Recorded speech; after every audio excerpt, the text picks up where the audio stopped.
Opposition MPs have laid into the multi-billion-pound scheme, warning of a lack of safeguards to protect consumers from inflated energy bills, but Tory minister insists real prizes will be reaped. Opposition MPs have attacked the multi-billion-pound British smart meters rollout for its rising costs and an apparent lack of safeguards surrounding the centralised Data Communications Company DCC hub to which the devices are meant to be connected.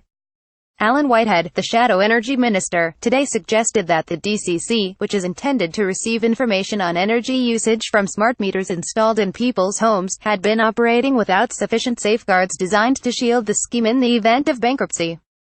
He said the DCC was entirely dependent on resources it receives from energy suppliers, adding that the program could be affected if the supply of funds, for any reason, dries up or is diluted. This could mean costs being borne by consumers in the unlikely event of insolvency. During a meeting of the Smart Meters Bill Committee in Parliament, Whitehead acknowledged the government was now attempting to put in place safeguards.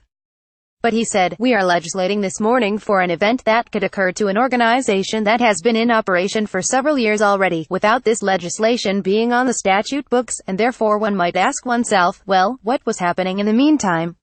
Were we actually operating over a period of time where there was no protection for the smart meter rollout program from the possible bankruptcy of the administration that absolutely was essential to the running of the whole operation? That seems to me to be a considerable omission." His Labour colleague Steve McCabe warned that the scheme, which involves both gas and electricity smart meters, could go pear-shaped, and he warned that this could result in a net liability for households. McCabe said the official cost-benefit analysis for the scheme had been significantly revised downwards, and asked, "If this were a Treasury program, I wonder if the Energy Minister Richard Harrington believes it would have been allowed to continue in its present form for this length of time with these escalating costs." He added, "We're in a situation where the Public Accounts Committee, the National Audit Office and the Energy and Climate Change Committee have all expressed doubts about the operation of the program, the transparency of the program and the escalating costs." ET has previously reported on problems plaguing the smart meters program, including staff shortages, weak mobile network signals and interoperability issues.